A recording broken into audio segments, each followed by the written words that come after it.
Pasal 9. Selubung-selubung Tuhan. Kami berkata, ada seseorang yang ingin sekali melihatmu. Ia terus berkata, aku sangat berharap bisa melihat Maulana. Maulana berkata, orang itu tidak akan melihat Maulana secara hakiki pada momen ini, sebab keinginan yang menguasainya, keinginan kuat bertemu Maulana menjadi hijab yang menyelubungi Maulana. Ia takkan melihat Maulana tanpa selubung. Setiap bentuk keinginan kuat, kecenderungan, cinta, dan kasih sayang yang bersemayam dalam diri manusia terhadap segala sesuatu, ayah, ibu, kekasih, langit, bumi, taman-taman, istana, ilmu, pekerjaan, makanan, minuman, merupakan bentuk cinta dan keinginan yang kuat kepada Tuhan. Dan semua itu adalah hijab, selubung, aling-aling. Ketika manusia telah keluar dari alam ini dan melihat sang raja diraja tanpa aling-aling, ia akan tahu bahwa segala bentuk keinginan kuat, kecenderungan, cinta dan kasih sayang itu hanyalah penghalang yang menutup. Yang mereka tuju sebenarnya adalah Dia yang Maha Esa. Pada saat itulah segala masalah terurai. Mereka menemukan jawaban untuk semua pertanyaan dan masalah yang ada di hati mereka. Mereka dapat melihat segala sesuatu secara jelas.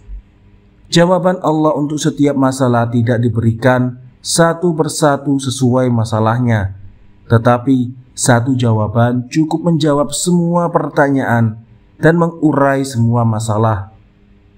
Seperti yang terjadi pada musim dingin, saat setiap orang meringkuk membungkus diri dengan pakaian tebal dan mengenakan jaket kulit di gua yang nyaman untuk mendapatkan perlindungan dari dingin yang menusuk, atau seperti pepohonan, rerumputan, dan sebagainya yang tegak tanpa daun-daun serta buah-buahnya, sebab cuaca dingin yang menggigit dan menyimpan nutrisi dalam dirinya agar tak terjamah oleh efek merusak cuaca dingin itu.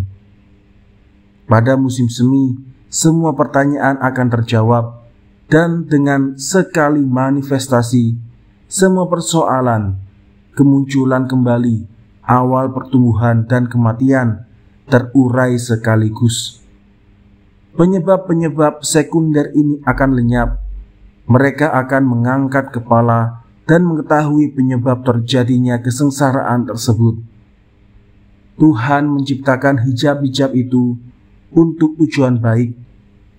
Jika keindahan Tuhan ditampakkan tanpa hijab, kita takkan sanggup menanggung pesonanya, tak bisa menikmati daya pikatnya. Sebab hijab itulah kita mendapatkan kebaikan dan manfaat. Kau lihat matahari yang sangat jauh itu. Kita berjalan di bawah pancaran terang sinarnya. Karenanya kita melihat dan mampu membedakan yang baik dan yang buruk. Kita memesamkan tubuh dengan kehangatan sinarnya. Pohon-pohon dan kebun-kebun berbuah. Buah-buahan yang mulanya hijau, asam dan pahit menjadi matang dan manis karena efek sinar matahari. Terproduksilah tambang-tambang emas, perak dan batu mulia, akik dan rubi. Matahari menebar begitu banyak manfaat. Andai jaraknya didekatkan, ia takkan memberi manfaat apapun. Justru alam dan seluruh makhluk akan terbakar, binasa, tak tersisa apa-apa. Saat Tuhan menampakkan diri dengan selubung kepada gunung, gunung itu berubah dipenuhi pepohonan, bunga-bunga, dan hijau-hijauan. Saat ia menampakkan diri tanpa selubung, gunung itu hancur lebur. Ketika Tuhannya menampakkan diri kepada gunung, gunung itu hancur berkeping-keping. Quran Surat Al-A'raf ayat 143. Seseorang kemudian menyela, tetapi pada musim dingin pun matahari tetap ada. Maulana menjawab, tujuan kita adalah membuat ilustrasi. Tidak ada unta di sini, tidak pula anakan domba. Kesamaan adalah satu hal, ilustrasi adalah hal lain. Meski akal kita tidak mampu memahami kenyataan itu, seperti apapun usahanya, namun bagaimana bisa akal dibiarkan meninggalkan upaya? Saat akal kehilangan upayanya, ia bukan lagi akal.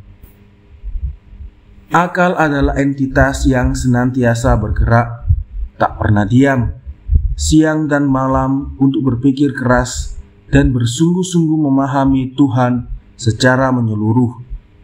Meski Tuhan takkan pernah bisa dipahami secara demikian. Akal ibarat laron dan sang kekasih ibarat api lilin. Laron akan terbakar dan mati jika mendekatkan dirinya ke api lilin. Karakter laron adalah meski ia akan terbakar dan menanggung deritanya, ia tak bisa menjauhkan diri dari api lilin. Jika ada spesies sejenis laron yang tak bisa menjauhkan diri dari lilin, dan ia meleburkan dirinya ke api lilin itu, saat itulah ia menjadi lilin. Jika laron mendekatkan dirinya ke api lilin dan tak terbakar, ia takkan menjadi lilin. Begitulah yang merasa nyaman jauh dari Tuhan dan tak mau bersungguh-sungguh untuk kehadiratnya, ia bukan manusia. Saat ia memahami Tuhan, yang ia pahami bukanlah Tuhan yang sesungguhnya. Begitulah manusia sejati adalah yang tak berhenti berpikir, senantiasa mengelilingi cahaya keagungan Tuhan, terus-menerus tak pernah diam. Dan Tuhan adalah Ia yang membakar manusia, membuatnya tiada. Ia takkan pernah dijangkau akal.